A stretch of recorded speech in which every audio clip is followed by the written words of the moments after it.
It should, however, be reiterated that Magbris, upon arrival at the Fecafoot headquarters in Yaoundé, alongside team, was denied entrance because he came alongside the other delegation is led by the Inspector General of Services of the Ministry of War, Mr. Isake. Unfortunately, the Fecafoot refused to let the delegation go in. They wanted to have a meeting only with Magbris, but this cannot be possible. The message is clear. We only have one staff at the head of our national team. And this staff is already working, will continue working.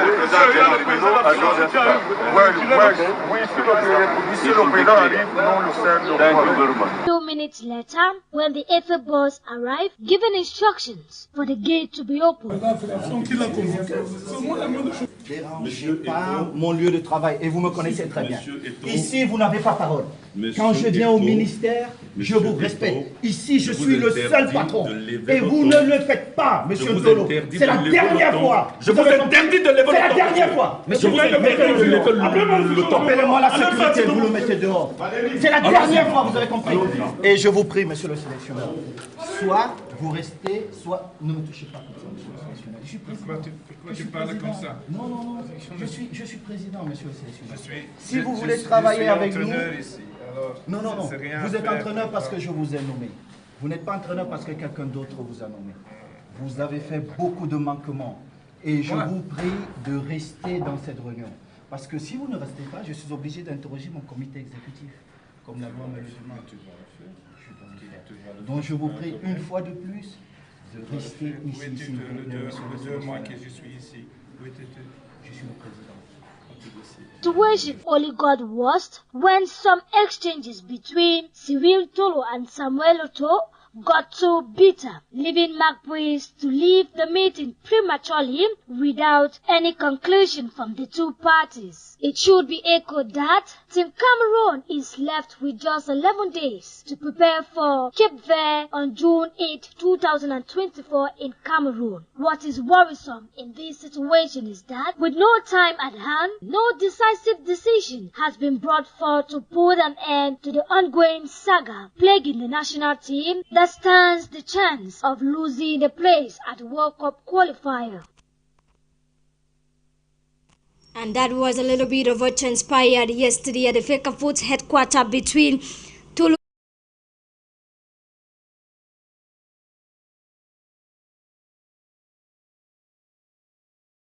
an executive committee meeting that was held, which has actually elected or appointed Martin Ntongo as the interim coach for the Indomitable Lions of Cameroon, assisted by David Paku. And mind you that according to Fecafoot information released on their Facebook handle, it says that these particular both appointed coaches are going to have a press conference tomorrow, where the 26-man list of players that are going to be confronting Angola and Cape Verde as of June 8 to 11 is going to be released. And equally few hours later, it is MINSEP that comes up with another press release to call in for a working session at the conference hall there in the Ministry of Sport and Physical Education. As we speak, the meeting is still ongoing. The resolutions are not yet published in terms of that particular meeting. But I should equally reiterate that those who were invited from the FA were there in person to be representative from the Fecafoot Federation, made their presence known. Alongside Magbris that was actually dismissed by the FA boss after he told him that if he has to cross the door, then that is going to be a goodbye. But we see Magbris present in that particular meeting alongside the technical team that was appointed by the Minister of Sport and Physical Education. We're keeping our ears on ground to bring you more developments in terms of what is transpiring in the national team. And equally to remind you that we're just 10 days away to this particular first confrontation between Cape Verde and Team Cameroon. Player list not yet known. what happens to the psychology of the players, and this is a little bit of what you should be asking yourself in terms of if Cameroon has a chance of qualifying to the next round of this particular 2026 World Cup qualifier. And away from Fecafoot and Misepa Buhara that has been ongoing since the month of February, where Rigobert Song's contract was no longer extended, we'll move on to what happened between the finals of the Guinness Super League that transpired over the weekend, where it is FC Bolowa, after maintaining first position for over 8 matches of played for the 4th season of the Guinness Super League. They were crowned champions this weekend after a beautiful victory over RS Fortuna 4-1. Let's go straight away to look at the total result for the match 22 of the Guinness Super League match season 4 over the weekend there in Yaoundé, where it was a masterclass performance for those who were struggling to maintain themselves and equally those who were battling for the championship title. Match day 22 result sees Itambong, the lone northwest side, Itambong defeating Kaimang Fields 1-0. Meanwhile, Leops Mina picked up a 2-1 victory over Jasport. And it was a bad day for RS Awa as Authentic of Douala defeated her 3-0. Amazon Fab picked up a 1-0 victory over Eclair of Sa.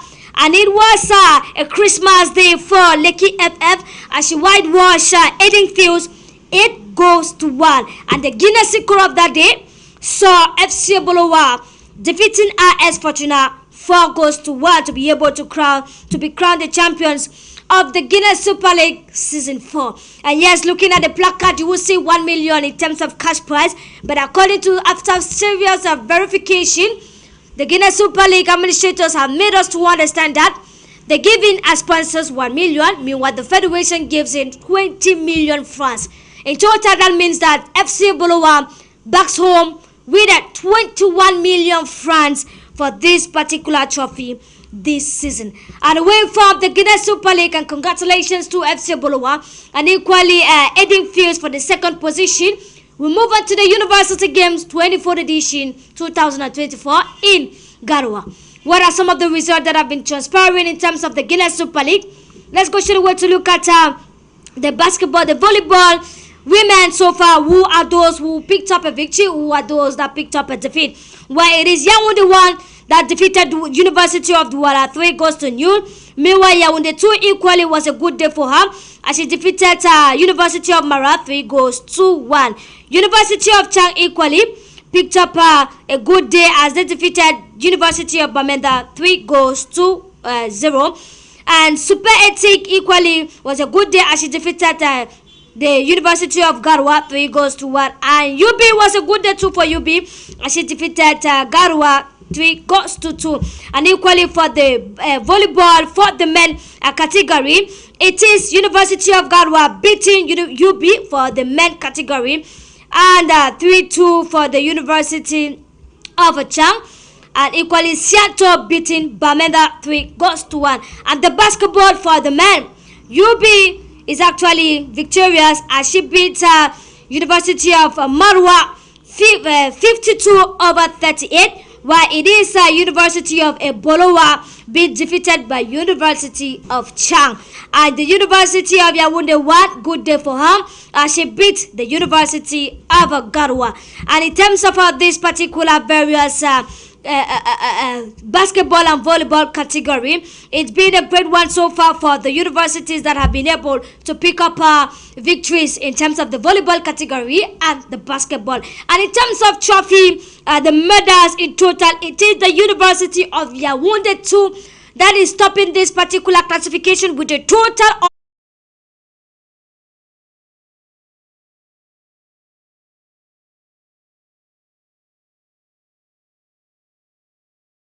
we go straight away to find the University of Boya, where we are more concerned, and they stand at the 7th position with a total of 8 medals. We're talking about the 3 bronze, 2 silver, and 1 gold medal for the University of Boya in terms of the 2024 University Games ongoing in Gadwa. And away from that, let's talk about the various trophies that have been ongoing. Some Cameroonian international be the goalkeeping department, the attacks, the midfielders, the defenders picked up in terms of their various clubs over there in Europe. And where it was Andre Onana that came home with a trophy that after winning Manchester City in terms of the FA Cup final 2-1. It was a beautiful day for Man U, and equally Andre Onana is in Cameroon, where this morning he visited the Prime Minister, head of government, to actually give him a little bit of stories what transpired between the season with Manchester United. And equally it was a good season for Vincent Abubakar as a Benfica equally carrying on with the victory over there. And away from the trophies, let's talk about CAF. And remember that it is Ali that have been crowned the champions of Africa after this beautiful recuperation of the trophy. And we question ourselves, who is going to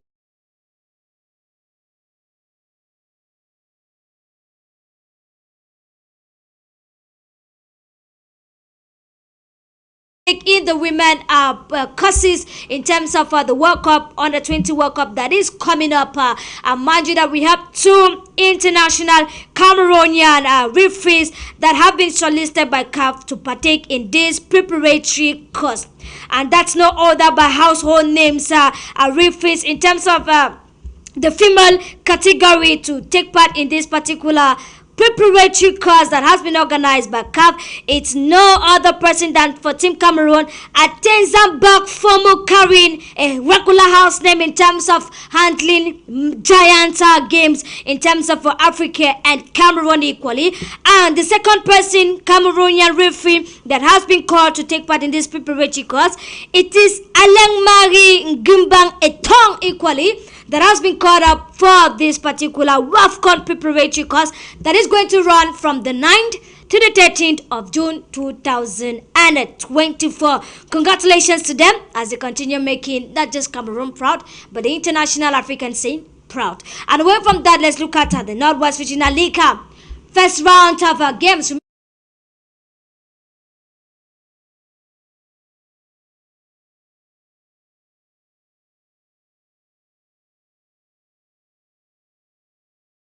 League Championship must have given in their representative as rather before June 15. They must have given in their representative for the National Interpose that is going to commence on the 15th of June to the 30th of June. And we ask ourselves, is the Northwest, who started very late, going to use a maximum of about 2 weeks to be able to bring in a representative? A question mark. But nevertheless, the league has started and we already have a complete results for match day 1 of the Northwest Regional League. Pool A goes straight away to see Pool A, where it was Hilltop Strikers that defeated in Quen FC 5-1. And meanwhile, Pool B saw Kilo Mountains being defeated, picking up a 2-1 victory over Rockland FC of Bello. Pool C was so interesting as it saw the backward boys of the Northwest Regional League beat Tuba United 4-1. Meanwhile, Ndonga United picked up a 1-0 defeat over Rainbow FC. And meanwhile, Pool D saw Bank Bullet over beating Rush FM 5-2. And equally talking about Bank Bullet, remember that Bank Bullet was the left Northwest representative in terms of the ongoing Cup of Cameroon, and today they have been defeated by Mintaka. Mintak defeated them 2-0. That means that automatically no representative anymore from the Northwest region is partaking in the ongoing Cup of Cameroon. Talking about our own Southwest representative, Victoria United, that was ousted last week or over the weekend, means that it is only Isle of Hope Sports Academy, after a brilliant performance at the Bankomo Center there, that remains the lone representative.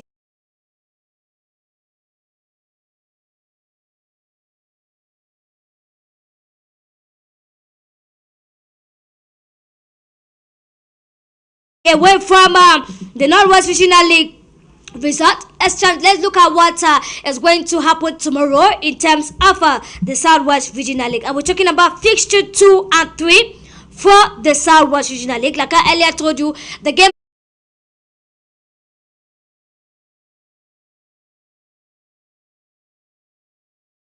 for Boya United as the whitewash are talented 5-0. Last encounter of the day saw Al Jazeera Sports Academy defeat Option Sport 2-1. Congratulations to all the winners of match day 1. And let's go straight away to look at fixture 2 of the Southwest Regional League, which is going to play tomorrow, Thursday, the 30th of May 2000.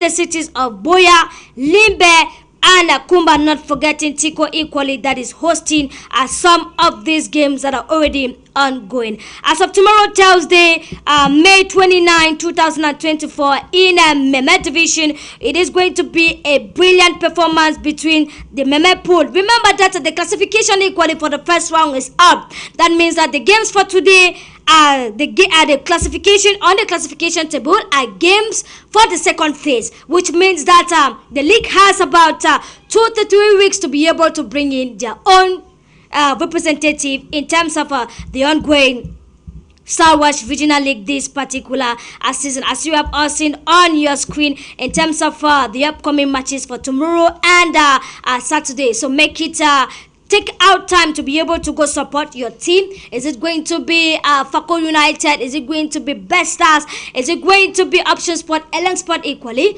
It's time for you to go have beautiful football. And away from the Southwest Regional League, let's talk on to the Under-20 Lions.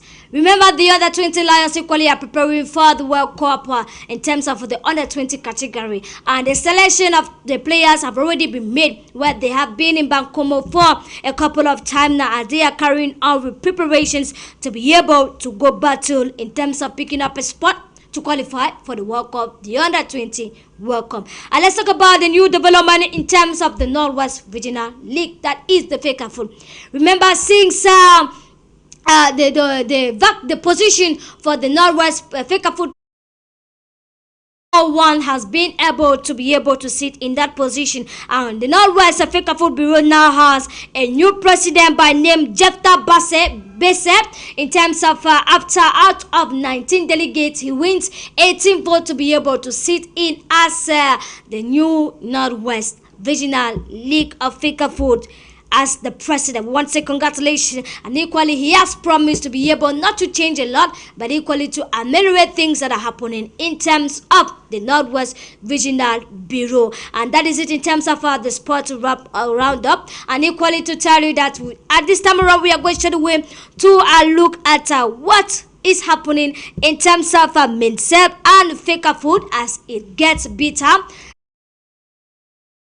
Of a discussion for today. You may want to call, you may want to equally stand in your contribution. You can use the number that is on your screen, 650-34-7263, and that is the number that you are going to be contributing through for today's edition on High Television that comes up every Wednesday. I will take on this jingle break. When we come back, we'll meet our guests that are going to be dissecting some of these very interesting issues surrounding our national team and equally other sporting related issues.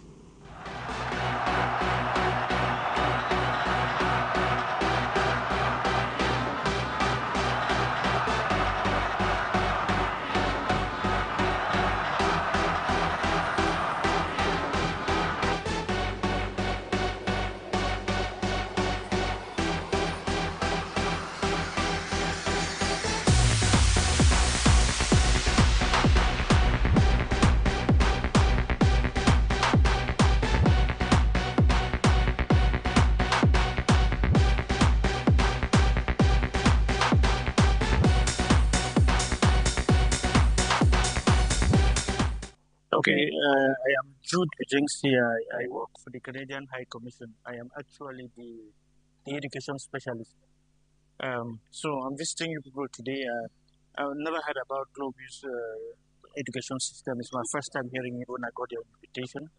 And so I stopped by to see what you were doing. And it's quite impressive when I look at the number of institutions, Canadian universities that you represent. It's good. It's good. It's quite enormous. I know now with the present situation of education in Canada, there are lots of challenges because of visa issues, the limitations, and the cost, and so on. So I think this is a really good initiative.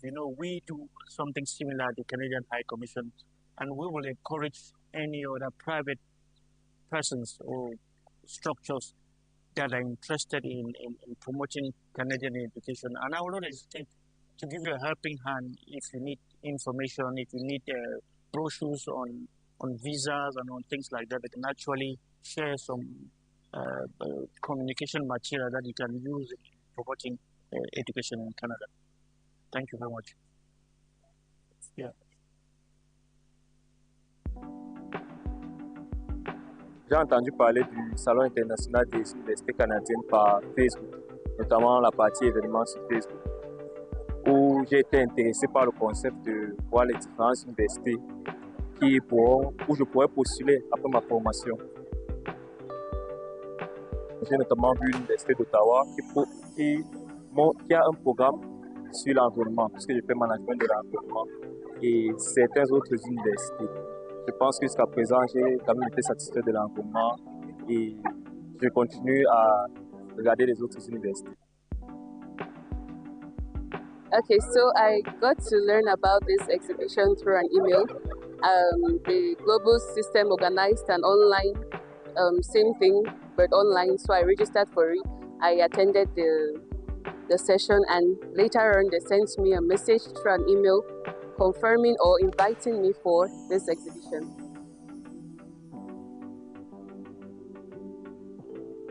Okay, so I've been looking forward to studying in Canada for a long time now, and I saw this as an opportunity to come and interact with the various universities, to see my chances, and also to have a wide scope of the various universities available.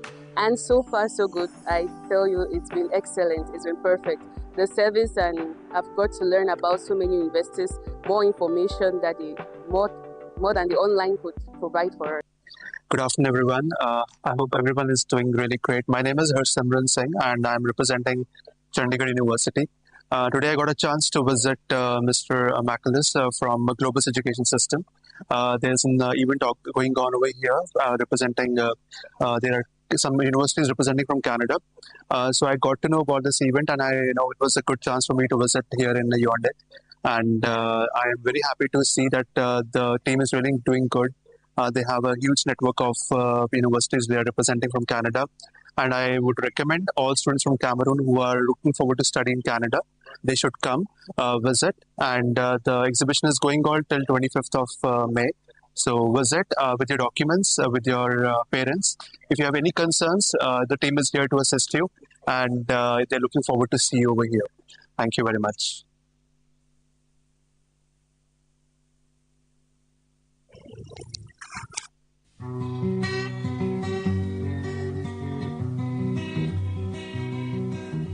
Lorsque j'élève ma voix à travers l'univers, c'est pour chanter les souffrances de la terre.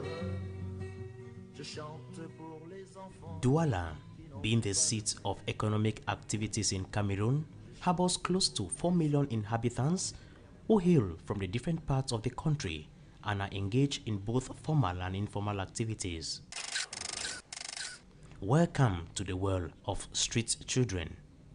Here we are at the heart of Douala, the famous aqua well known for the harboring of street children, commonly referred to as Nangambokos, who are making a living totally out of begging and through the washing of cars along the street as one of their numerous activities.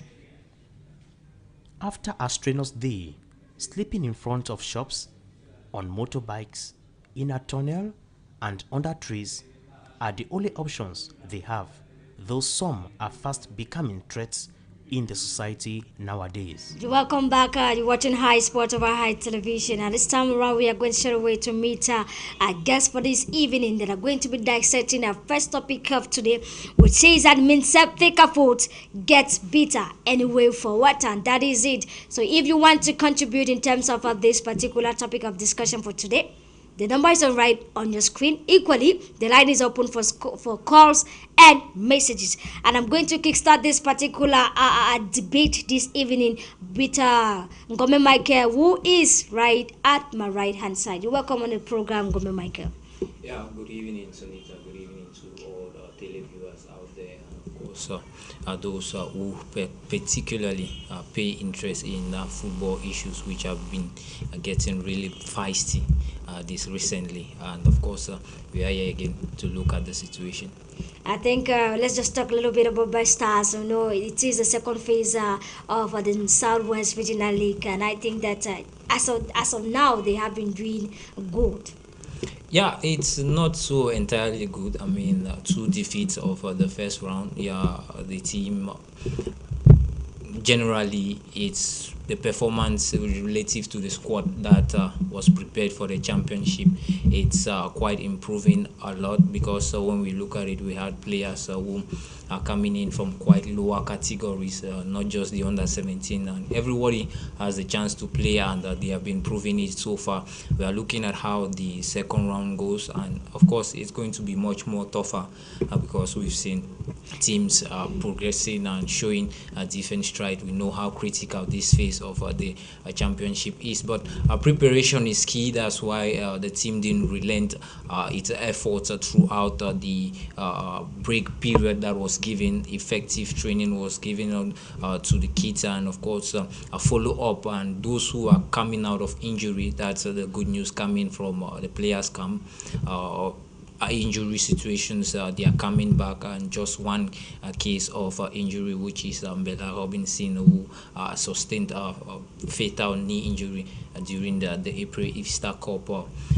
He's getting back in shape, and of course other compartments of the team are being fortified, but we're all based on the preparation and see how it goes. And a game come tomorrow, we have to therefore weigh preparation vis-a-vis performance in a critical encounter like the one coming up tomorrow. And definitely that's going to be against Ellingsport. Yeah, it's Manu FC. Yeah, FC, and it's a game of peculiarity. It made waves because of its high scoring nature. They beat them this time around, no longer 13-0. Well, it's not easy to point out that way, because it's a team that has improved. Yeah, definitely. They scored 5 goals in their last encounter, so it's going to be a cracker. It's going to definitely be a cracker. And definitely we are going to see what that particular game is going to look like. And by my life, it's a household name, Boris Sono. Thank you for always answering my call when I have to call. Good evening to you, Sonita, and good evening to all the viewers. And yes, let's kickstart this particular issue that is surrounding a national team, and that is Fecafoot admin Seb. Straight away, what in terms of what transpired yesterday at the Fecafoot headquarters, where it was a whole story and narration on its own from the videos that have been circulated on social media since yesterday and have not ceased right up to this moment. First of all, a general, shall I say, analysis in terms of what you saw yesterday in Gome, Michael. Well, it's we have to call it crystal clear. I mean, it's power struggle. It's a football. It's the king sport in Cameroon, that's for sure. And when power is decentralized at some point and infringement are coming into play, situations like this are bound. I mean, it's quite not pleasing for Cameroon football, and the world is watching. It started all over and all over again. I mean, Mark Bryce was appointed on in April. We are in May, a week or two to the 10 FIFA, days, 10 days to the FIFA window, and it's quite interesting. It's quite interesting, and it's a heated debate. I mean, platforms, even before this incident, I watched several television channels at the weekend. Debates were all surrounding, either directly or indirectly, this situation. It's we're hoping to see how it unfolds and it gets to the end. But if this situation continues till, we don't even know, maybe after the FIFA break, but it doesn't speak well, because we all know what comes after situations like this. I mean government interference into football, and of course that's something that is quite different, and it's unwelcomed by the World Football Governing Body, FIFA. And Cameroon, if we are suspended, it's just going to crumble our football, which is still managing. We thought we'd be out of the forest by now, but I mean, even at top level, situations are getting really inexplicable. It's a complicated, it's the whole complicated scenario, from one party trying to agree, the other not trying to agree. And yesterday it's de-escalated, and here we are hoping, seeing how things go further from there. We suppose we expected a meeting today at 2 p.m. at the ministry. No resolution yet. We've seen pictures of the meeting taking place. We were hoping to see how it's it going goes. to end. And we're expecting the interim FECAFOOT based technical staff to make up their list for the game. And it's really disturbing that maybe personal interest or other things count more than a team which under Rigobert Song we're hoping to build, but the building never stood up.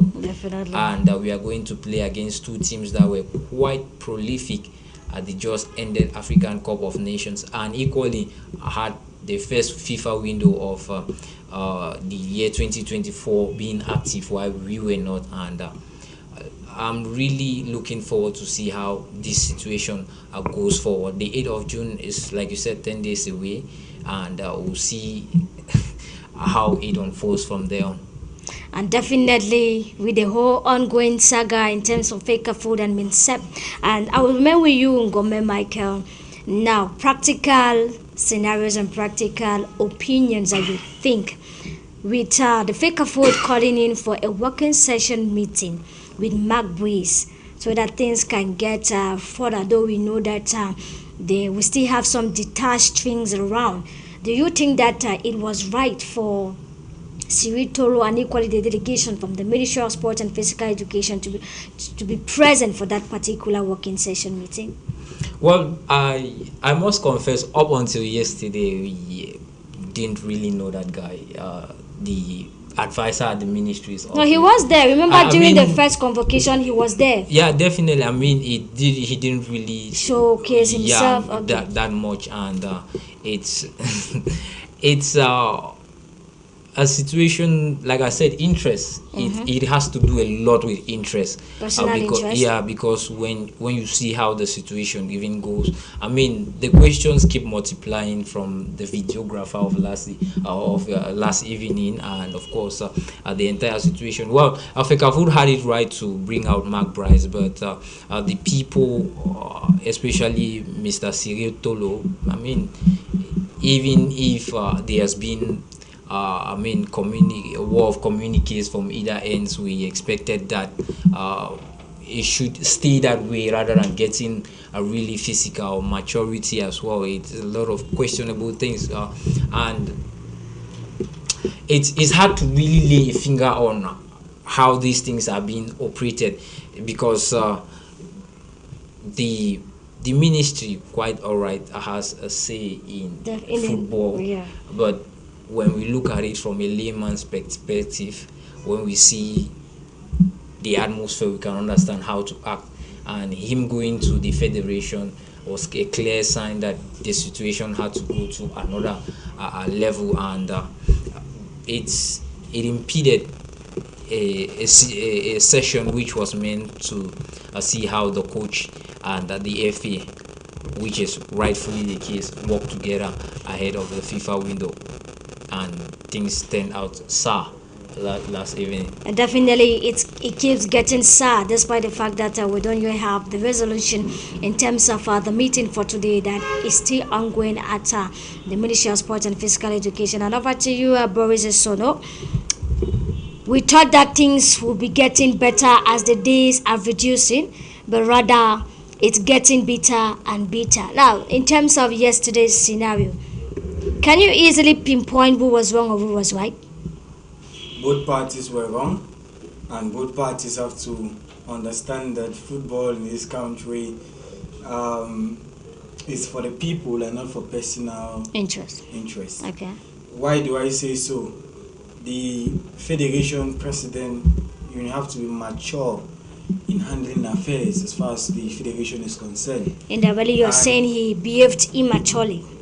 You're saying it, not me.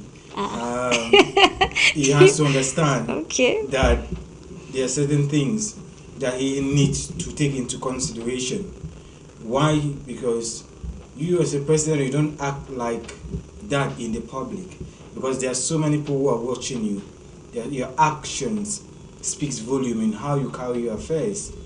And Tolo too was there. I asked a question that was it necessary for him to be there? Probably he could have stayed out from attending that particular meeting, because you know the bad blood has been ongoing at the moment. So to me, he could have stayed out and not attend the meeting. But Tolo was not there as Tolo, but Tolo was there as the minister, or let's say the representative of the minister. So he was carrying the cap of the minister. We all know when the governor is not on seat and a meeting is held probably in somewhere in Boya, governor sends, let's say, the inspector, the secretary general. The person is acting as the representative of the governor and not as the person as an individual. But so remember, there was a head of delegation. Okay. Tolo was there as the minister's representative, not as Tolo. So let's get the facts together and we stop all this aspect of the fact that Tolo was not supposed to be there. Like I said, to me, you would have stayed out and not go to that particular meeting, because at the moment the bad blood is not healthy, and so if we had stayed out of that meeting, it would not have caused him any issue. Several meetings have been held. Tolo has been there, so why is it now that Tolo is a problem? The first meeting that Fecafoot called, McBreeze did not attend. The second that the Federation equally called, McBreeze went there with Tolo. Why was there no problem when Tolo attended the meeting, when it was called? Why is it now it is today that there is a problem because Tolo attended the meeting? So there are a lot of aspects that we can look at it in this particular case. Like I said, I began by saying that both parties have erred, but I've gone past this aspect of cautioning blame, because to me it doesn't solve anything. But what is the solution at the moment? We talked about the fact there were a couple of days to go for this particular game against Cape Verde. Cape Verde is already getting ready for the game. Cameroon, unfortunately, we don't even know the 28 players that will be called up for the game. The other camp has appointed a new person. They say McBreeze is suspended. Okay, Tongo Pele is a man in charge on interim basis.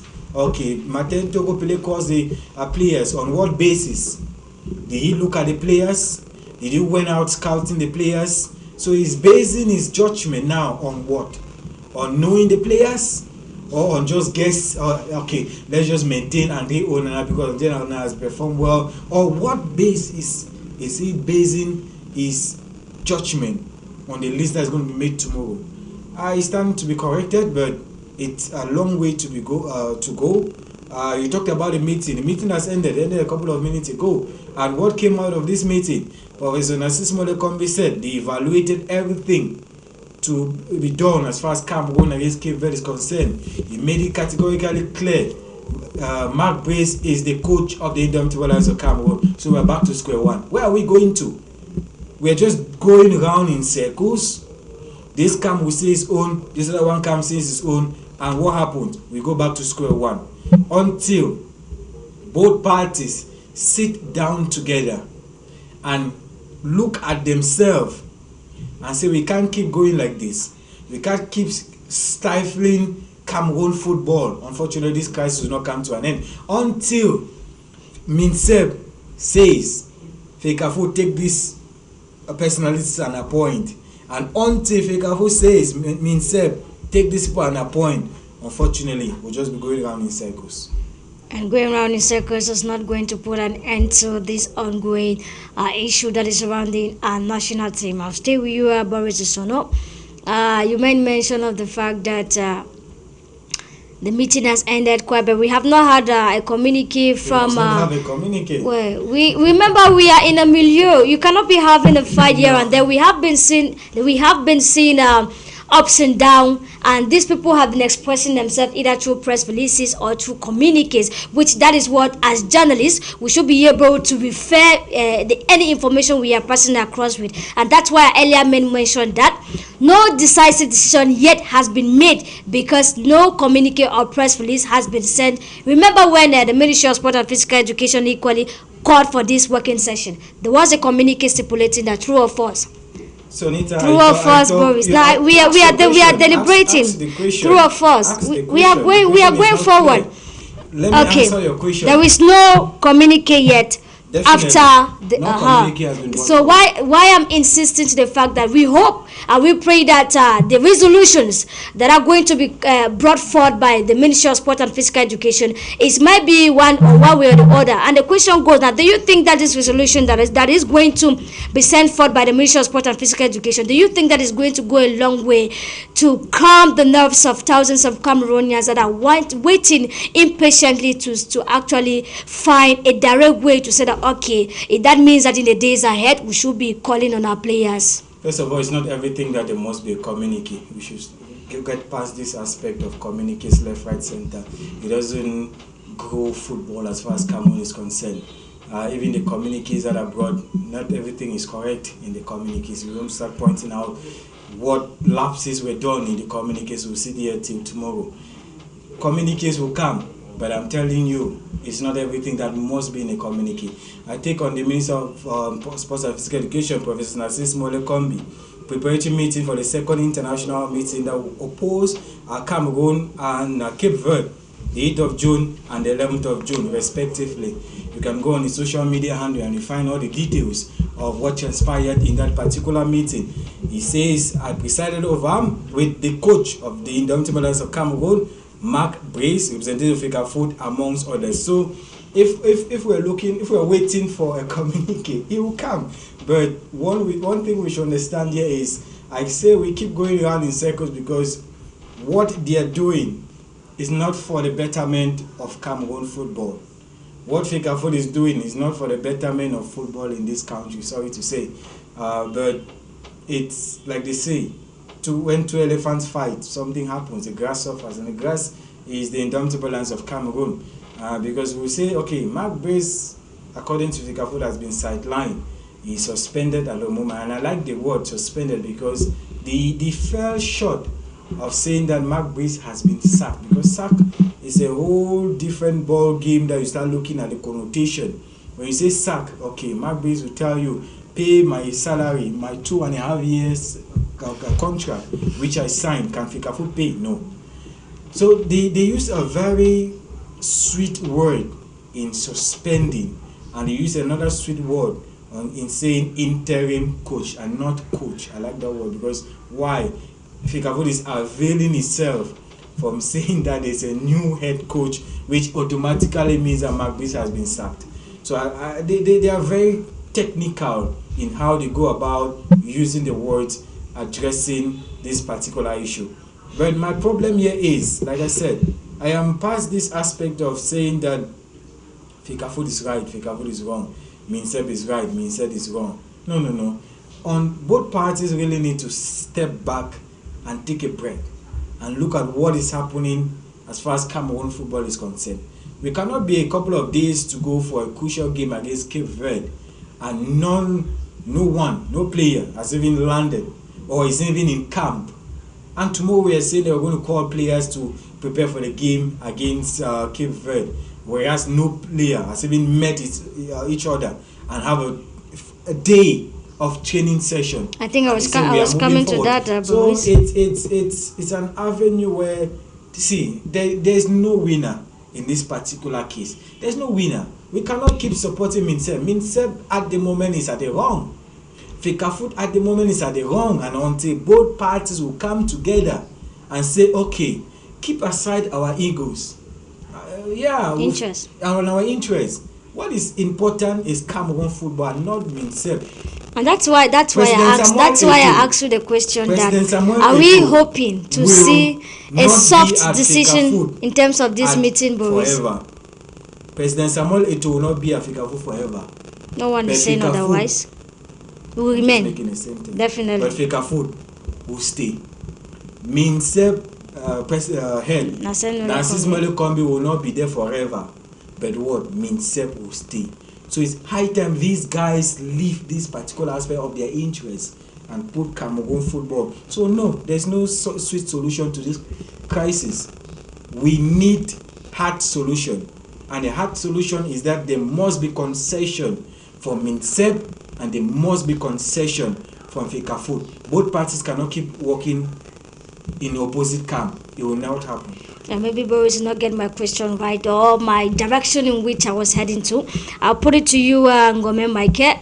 I'm asking a question that with the meeting that has ended some minutes ago, do you think that there are some resolutions that can come out of this meeting that will soften the hearts of Cameroonians to digest that, okay, finally there is a way forward to all this? Well, with the stiff and opposing nature from which yesterday's event and previous other communications have made, I think it will be hard to find such a point because if we look at how the sequence of this has been operating, it's a communication, counter communication, and it's always been that case. Because I think even after the altercation yesterday, we saw Seb talking about the meeting of today, and it was followed subsequently by a press conference coming in from Fecafoot stating that Coach Ntungu Pile will have, I think, a session today at 11 a.m. So we look at it.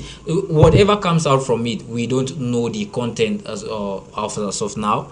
But I think what is certain about is it will be followed by an opposing message from the other camp, and we are hoping to see how it goes entirely. Like Boris stated, he mentioned a good point there. I mean, everybody knows there's a problem, and even those championing the problems, they know there is a problem.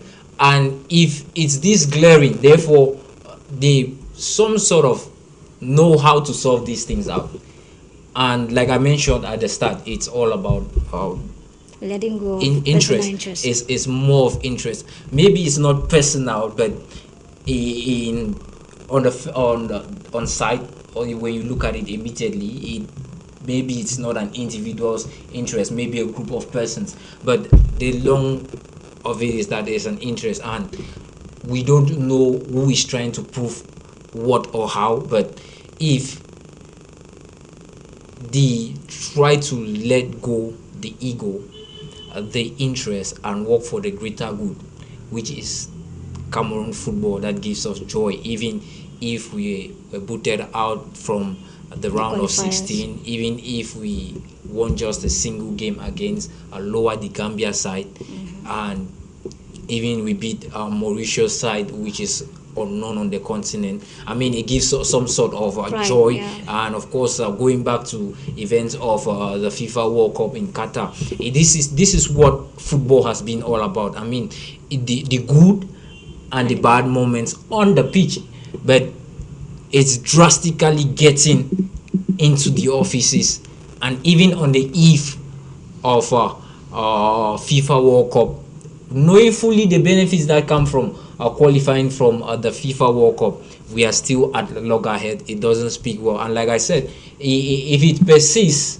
we will incur the wrath of the World Football Governing Body on us, and that won't speak so well, because we know federations on the continent that are suffering, they're limping because they've incurred consistent interference in the football, which is not entirely independent but has some sort of autonomy. That is, it has a degree on which it should operate on its own, not as if it's solely on its own. But we are hoping to see. It's all about these two guys putting their shoulders down and looking at it. Maybe some will say the younger man should meet the elder person, and all. However it wants to be done, it should be done. But with the way things are going, the days ahead are quite unclear, and it begins with the official communique, as you insist. But like how Boris said, I mean, the minister is very active on social media. Definitely.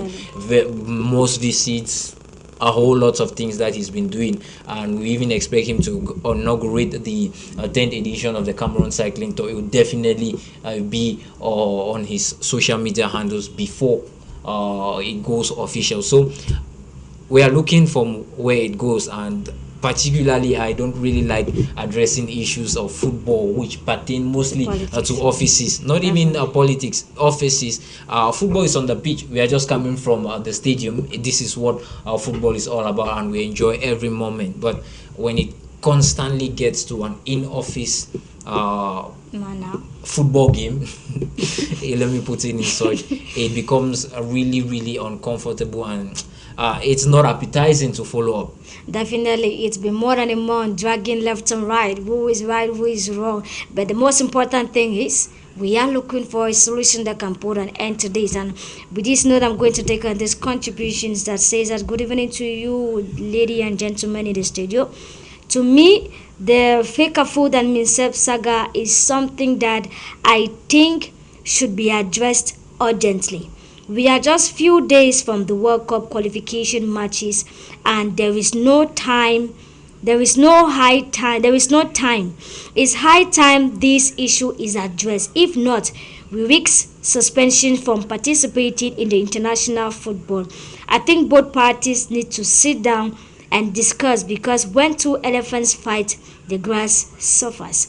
At the end of the day, the players are going to suffer more if we are suspended, and I think people should only attend meetings where they have been invited to avoid causing drama. A lot of various things to talk about, but I want to focus on these players who are the stakeholders in all this fight. I think we have been laying more emphasis on Fecafoot, Minsep, forgetting the key players in the middle of all of this thing, which are the players that we are anticipating the days ahead for the final list that will be published either. I am confused to say either by Fecafoot or by Minsep, or let me just say by the coaches, either the interim or the coach himself, which is Mark Buis. But now to you, Ngome Michael, at this moment, what do you think that these players will be thinking? Well, I mean, it's the end of the season. They've had a hectic season across all. I mean, we've even seen the likes of Shao Castelletto picking up injuries, and some have had good seasons. Vincent Abubakar picked up a trophy with Besiktas, though they didn't finish in probable positions. Mombagna played in the Europa League semi-finals. We've had a lot of good stuff going in. Andre Onana clinched the Emirates FA Cup. So it's been a hectic season for a couple of players. So at this point, it's for them to sit back and watch. I'm tempted to say they practically have little to gain or lose from this situation, because they are practically on holidays, and these international breaks are set in such a way that they are breaks to serve country football. Football is well organized. Now, after May, which is the end of the season, it begins our holidays. I think after those two matches, the players will go on our holiday. So if it doesn't show up that a game will be, the players will benefit from an extended rest after a lofty season. But the issue now is it goes either ways. That when these guys, if they are finally summoned by whatsoever camp, what will be the mentality all about? That's the psychology. Because they will have a lot to play on the whatever game we are going to play, and it's not going to be a good psychology getting into the game. So in the long run, when you look at it, let's say Minsef gets away with everything and organizes a game on the 8th. You imagine we are 10 days away and you call, because by now we're supposed to be having players in camp. I mean, before qualifying for the AFCON, but at this time players were in Garwa, are training and knowing each other quite all right. Before Cote d'Ivoire, they were, and this. So within the next, let's say 9 days, today has already been exhausted. Yeah. How much of that camping and gelling and all the like? So we are heading for a really dark situation in the future, because if we continue in this situation, someone players, it will be a miracle to get out with 3 points or 6 points from those 2 matches. Definitely, it's a dark corner. I'm back to you, Boris Sono. Yeah, I think in about 2 editions we have been talking about these players that a lot of persons are sidelined in terms of their psychological, the mental and physical health in terms of this ongoing crisis, and we hoping and equally thinking that in the days ahead this final list is going to be published. But I think I should go ahead to ask you the same question. At the moment, do you think that these players are at ease, especially those who were caught up in terms of the first preliminary rounds of this particular double confrontation? Unfortunately, the players cannot be psychologically fine because, like Michael said, it's an uncertain period. It's uncertainty that reigns at the moment. If I'm a player and I know I am one of the 32 players that were called or pre-selected, and I've been watching and seeing how everything is ongoing, I don't even know which coach will be there. Basically, first of all, you're uncertain. Very true. And you feel like you don't know what to do. And I feel sorry for my guys in Cameroon. I am one of those who always advocate for the fact that we need many local players in the national team. I feel sorry for Jules Amanko, and I feel sorry for Chindo John Bosco, because why? They already know that Andiwana has been playing well. We've seen him and we've watched him. A couple of players are already a household name who might be maintained in the national setup.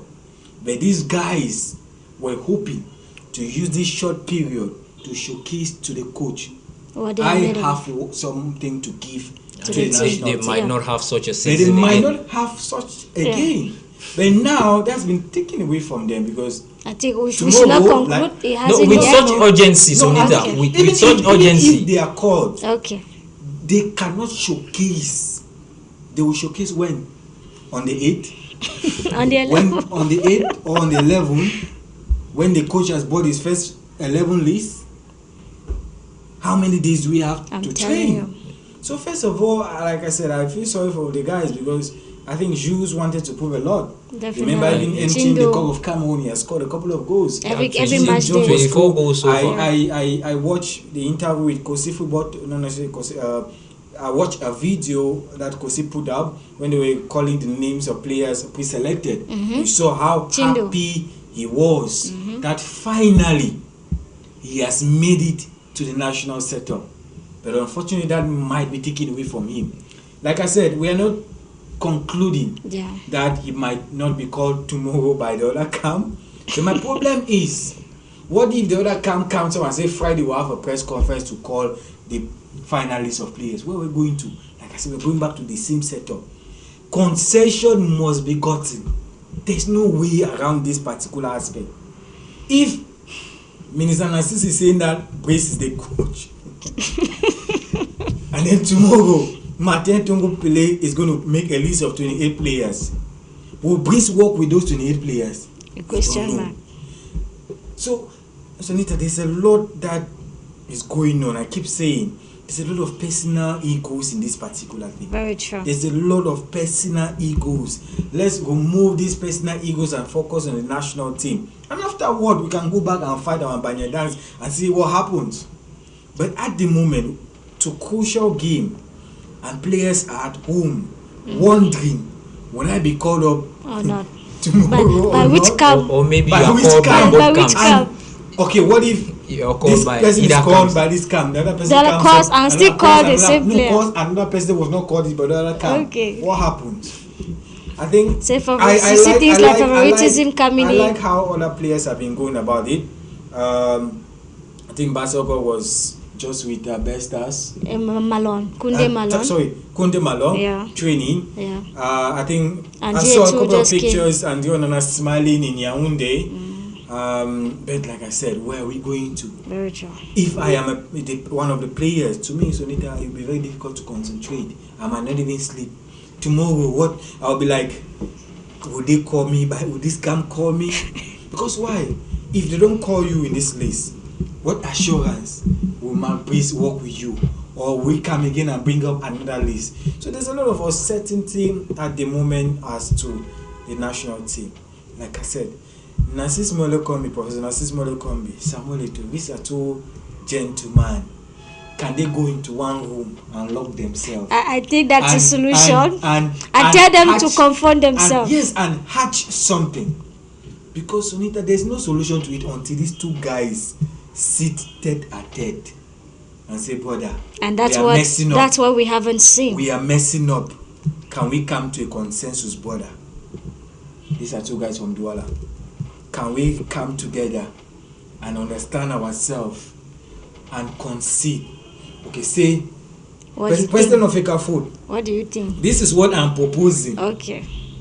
Give me the coach, McBreeze. I will appoint the coach. The coach is already there, McBreeze. The both parties have accepted?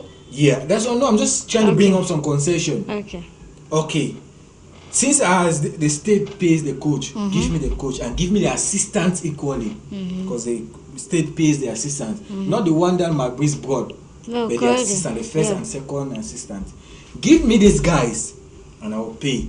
Okay, President of FECAFOOT, take these other ones. The team press officer, but the sticking point is that team coordinator. Yes. Banlock, that's another sticking point. Take that one and appoint and let's arrange and we shake hands and they go. They come out smiling. We'll not even know what transpired. But if they keep messing up in public, where are we heading to? That's a rhetorical question that does not have an answer. Definitely. That's a question we have been asking ourselves. Where are we heading to? We're talking 9 days. Let me put it 9 days because this day is over. Though we know that sometimes at night it looks like the two offices are not sleeping. The two offices are not sleeping. They are still at work. You get up by 5 a.m. You already see a whole lot of information circulating from these two parties. But now the big question is, with all these up and downs, with all the dramas, all the dragons, do we think that we are having, or do we think that we are actually taking the right path? Let me ask a funny question to you, Ngome Mike. What if the two parties decide to make a list, call these players, and none of them decide to show up because of the uncertain scores? Well, it will go further to show to them that, even the players are affected. They are quite aware of what they are doing and they are not contented with what is done. And if it goes down the wire, it could prove a point too. If players boycott camp, then we'll have to see if there's another extra set of players which they can get. But if it turns down to players boycotting both camps, then it will really speak to them that even the footballers who are ready to play the football are disappointed in what is currently going on for a great footballing nation like Cameroon. You go a long way, spit out volumes, echoes around, and maybe that will become it will be the beginning of the end of all this scenario. We are not hoping for that. We are hoping that a truce, peace, and of course they come together before it gets to such situation. But if players turn out to turn down being called up, it will just go up to say to the world that what is happening in Cameroon is really it's really messy, and maybe they don't want to stick their foot inside. Definitely. Like you earlier said, we're hoping that it doesn't get to that level. Maybe Boris Isono has something different in that direction. Well, first of all, I don't think that the players will ever refuse the call up from the national team, because the national team is the topmost in your country. Any player wants to wear that green, red, yellow badge. But we are looking at the situation now. Yeah, we know. I'm not refusing. The situation is dire, but I don't feel like they will refuse being called up, because they know what it takes to wear that badge as far as the green, red, yellow is concerned. But that notwithstanding, there might be back camps telling the players don't go, left, right, center, this comes in, that don't go when this person calls you, this other come, I tell you that don't go, this person when this person calls you. Yes, it's happening. Very possible. I just to cut you short there, I think we equally have some reports that were saying that the MINSEP actually contacted some of these players to talk about how they were going to come back to Cameroon, but just to hear that these players saying that they have already been contacted by Fecafoot. So you see the controversy that is going on behind the scene in terms of this whole issue. Well, there must always be background campaigning, left, right, center, which Cameroons to take the upper hand. But like I said, for me as a player, I don't feel like I get a call up for my national team. I'll turn it down because both parties are fighting. No. You first of all go there to defend the country. You're not going to defend MINSEP. You don't play for MINSEP. You don't play for Fecafoot. You play for Cameroon. And unfortunately, that's something that worried me yesterday when I saw Mark Brice, the statement he made after. I work for MINSEP. No, Mark Brice work for the country Cameroon, not MINSEP. Unfortunately, MINSEP is the one who signs the contract. But it's always showing you that what he's working as MINSEP appointed person. And like I said, I was really not happy with that particular sentence, saying that you work for MINSEP. You don't work for... No, you work for the country because it's the national team. It's not MINSEP national team. It's the country Cameroon. It's not Fecafoot national team. It's the country Cameroon. So when we get that, when we get a coach saying that, to me it doesn't really speak well. But like I said, a player will never turn down being called up by his national team. Notwithstanding, there might be some backroom campaigning to tell players not to come whenever they are called up. Tomorrow is really going to be the judgment day, part 9. Part 10. Today was part 9. I don't know, maybe I'm counting. I'm still at part 9. Okay, I am in part 10. we still have a long... I know, Sonny, there is a film called Kushi Kumar Gupta, a film that was shown in Z-World. Okay. That film took almost 3 years. I think that's where we are heading No, don't tell us that. Into this party. No, let's be honest with ourselves. Let's be honest with ourselves. If the two parties continue to be like, do you think that there's any way they will solve it? No. And should be told, if this thing is not solved now, even after, if we, let's for instance, if we don't get to qualify, we don't even have to play the game and we are suspended. What happens to the African Cup of Nations for equal another qualifier? The same issue is going to be raised up. So you see that I think that these two parties should please put their shoulders down and make things work. One thing that I wanted to just indicate is that there must be a discussion about the 2015 convention. Correctly. Unfortunately, I keep saying the national team in Cameroon is not 2015 law. You cannot read the national team just with 2015 law. You must add the 2015 convention. It supplements. It's just like when they arrest you today, they want to charge you, they say penal code this, section this, and they say supplementary text. Because of what? It must go together. It must line up. You cannot read just the 2014 presidential decree without the 2015 text convention. Until, and I wish after this whole problem, the both President Fecafoot takes it up, or the president of Fecafoot takes it upon himself to look at that 2015 convention. Until that is resolved, so even President Samuel Eto'o goes down today, the next president that comes will see for shock because that 2015 convention is valid. Even FIFA recognizes it, and that's why FIFA said Fecafoot go back and check that 2015 convention. Because they cannot intervene when there's a law binding the two parties. That is what we're saying. So, but like I said, Sonny, let's go past this aspect. Let's try to call these guys together. Both parties have heard.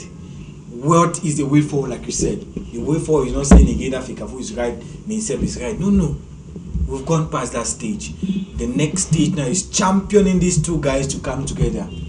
Put away their egos. You know, when the president came in, that Samuel Eto'o, he mashed a lot of egos at MINSEP.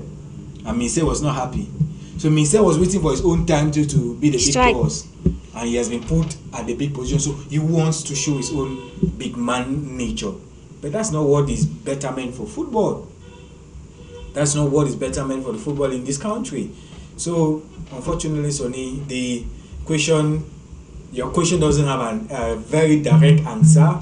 Remember, or probably the person who started the whole issue will come back and bring us out of the whole issue. Why? The President of the Republic on the 10th of February made that declaration, giving the high instruction to the ministry to check the football in this country. What's happening? And now we are going to 2 months. He hasn't said anything. So I think Pahal needs to come back again. Definitely. And, so are we conclusive? Bring the house together. So I conclusive saying that? No, I'm not saying that conclusively is only Pahal that can. I think the two gentlemen can sit together. Like I said, the number one thing I'm saying, these two guys lock themselves in a room, hatch a plan, and come out and smile. We will not even know what happened. We don't want to know. We just want to know that there's a solution. Whether one who concedes or gives or no, that's not our focus at the moment. Our focus is that Cameroon has a crucial game against Cape Verde on the 8th of June. Remember, there's another problem. Who pays the flight of these guys that will be coming? Is it Minsep that will pay that Fecafoot has appointed? Right now, the answer is no. There's another problem with stadium, with Edo, or the ministry, the Fecafoot have a problem with Onis. Remember, Onis have locked us out. Yeah, we are using in a couple of games that we've had. I was in Douala in the playoffs, and the gates of the stadium were there. We were closed. Few minutes for a game to start. So that's another problem that we are not seeing. And remember, CAF this afternoon has done the games for this weekend, and Cameroon's game against Cape Verde will be in Douala and not Yaoundé. So no longer which stadium in Douala can host international games? Japoma. What if Japoma is locked? What happens? We are not looking at this aspect. So there's a lot of things that I just wish these two guys would just look themselves together and say, Papa, we have aired together. Let's have a gentleman's agreement and we hatch a plan and we solve this crisis. Or Papa, the number one sportsman, maybe he will step in. But if he steps in again, that will be interference. That's the entire issue. We are locked in. So it's left between both Fecafoot and the ministry to get a solution for a better good, because if the executive power comes in, it puts us on the brink of being suspended by FIFA, which it goes a long way to punch down our football, which has been declining, we must admit, in recent times. So we are hoping to see maybe a reconciliation coming up before that game. And the point about the stadium, it equally crossed my mind some few days ago, and it's something which, if both camps persist, it will definitely happen. Very true. That one will get to the doors of the stadium and it won't be open. And that's where the problems will definitely continue. We might have international media in Douala. We want to watch again. And they say the stadiums are closed. Has not paid. It's in as much as we are laughing. It's a sad one. It's a sad one. We are a laughing stock at the moment. You can't imagine 5 times. Can you imagine? I was just about saying that what happened to the football that we used to play. What happened to the great names that have sweated out their lungs just to make Cameroon where it is right now in terms of football? Ask yourself that, what will somebody like Roger Milla, Patrick Mboma and the rest be sitting and asking themselves that what is happening with my nation Cameroon? They are just crumbling down our efforts to put Cameroon where it is today. I'm very sure these are some of the questions that they will be asking themselves. Truth be told, personally, when we were in Douala during the playoffs and about 5 minutes to the start of the game, the stadiums are closed and you find people, nobody entering, nobody going out. The same thing in Yaoundé, because as it was happening in Douala, it was happening in Yaoundé. And you ask what is happening, they say, yes, in West too, they say high instruction from above says that the stadium should be closed. Or they say Fecafoot is owing salaries for the stadium. And after about 30 to 45 minutes, No, about 15 minutes, the stadiums are open back. And now they are finally closed. And now they are finally closed. You find now the FA going back to this municipal stadium to host the Cup of Cameroon. Indeed, it is not just the national team, but there is a lot of cobwebs that are hanging around between these two parties that they need. And as fast as possible to find a solution to this ongoing crisis that is not only making us shameless to our national scene, but equally to our international scene. Swapping over to other to media stations online, it looks like we are the only as you call us continent. We are a continent on our own. It looks like it is only Cameroon that is existing at the moment, and we ask ourselves, what is the problem? Where are we heading to? And at last, what is the solution to all this? You know, there are three camps in this whole issue, like you said. It's not only about Fecafoot battle. Most of the time, at the moment, we forget to know that there is Fecafoot Onis battle. So there are two battles going on.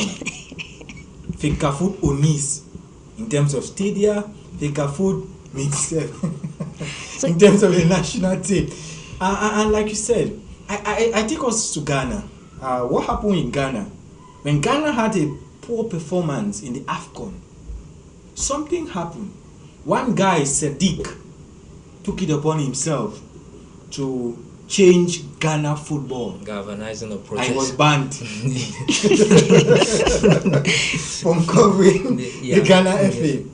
So, Sonny, sometimes we journalists too can do a change by calling these two guys. I was coming to that, Boris. This is the reverse here in Cameroon.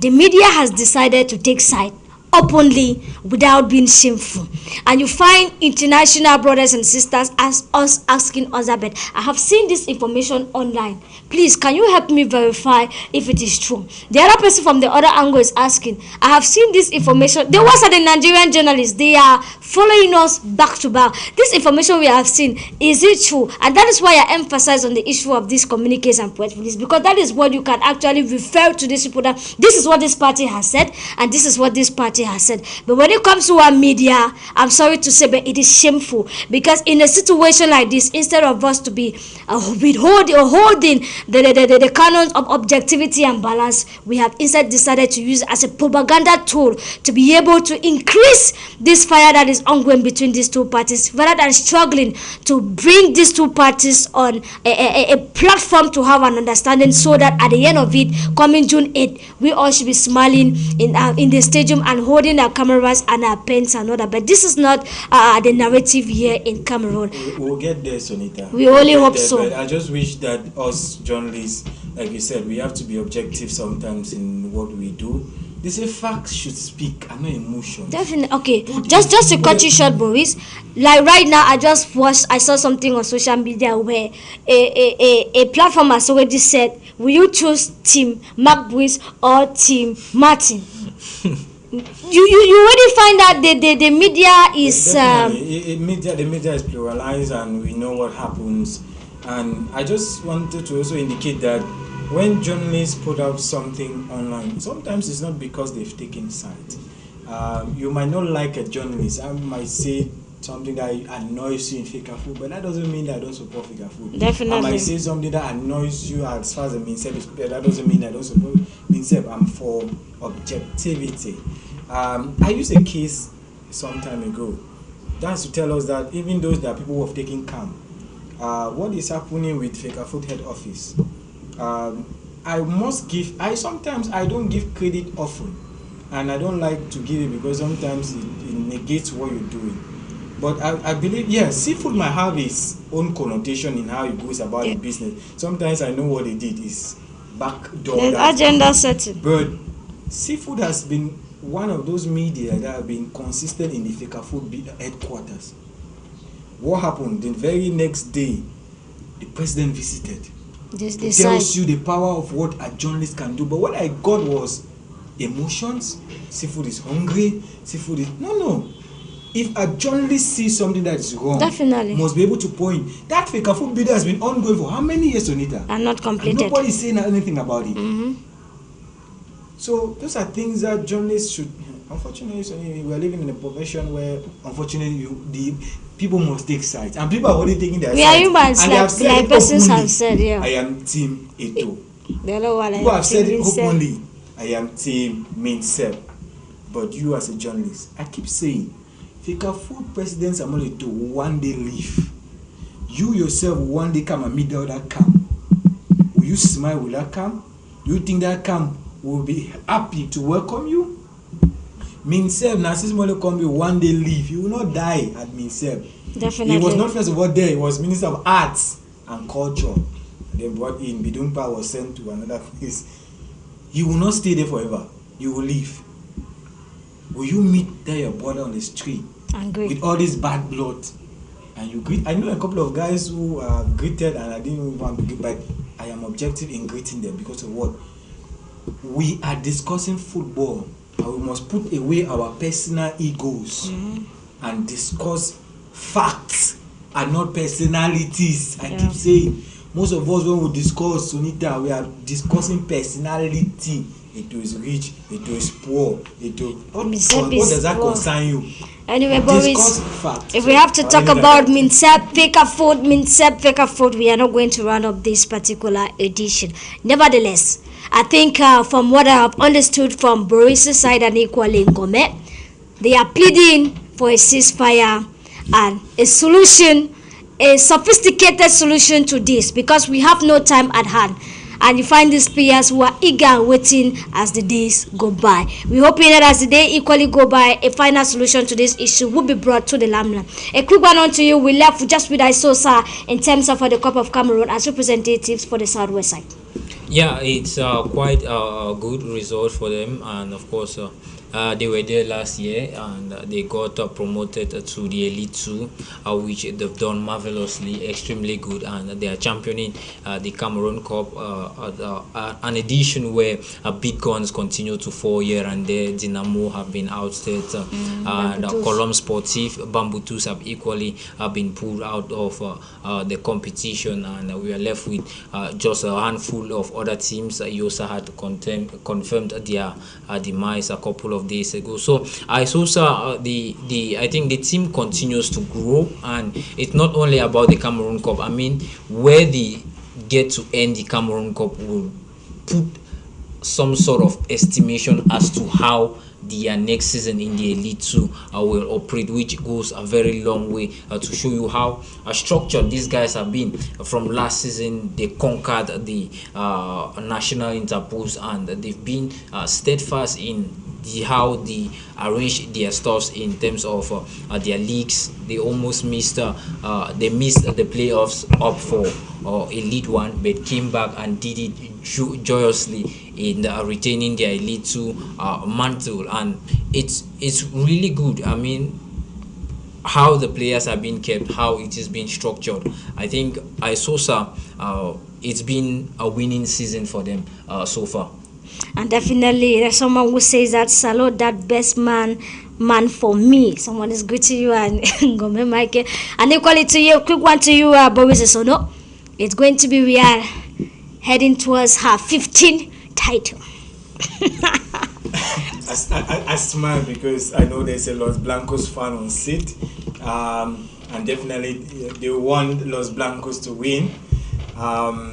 You know, naturally, I and that fan, we don't see eye to eye when it comes to this particular aspect, because I'm a Barcelona fan. Definitely we want Real to win naturally.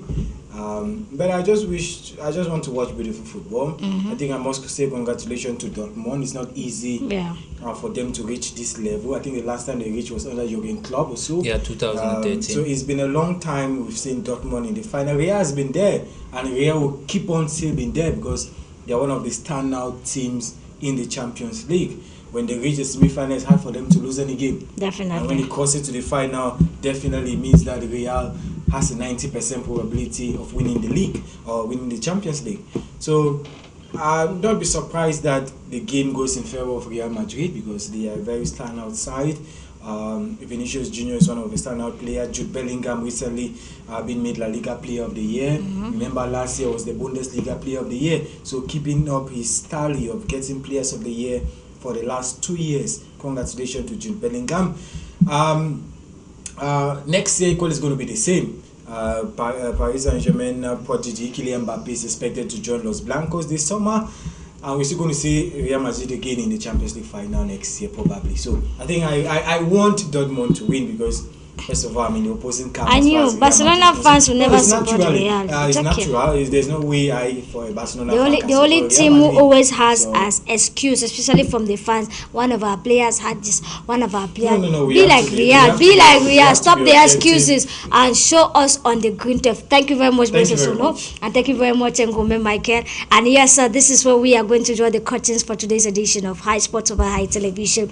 Yes, we might have spoken, but the mantle remains in the hands of Feka Foot and Minsep in terms of the ongoing brouhaha that is transpiring between the two parties. And we're hoping that next time when we meet here is going to be a change of narratives. Bye-bye for now and see you next week Wednesday.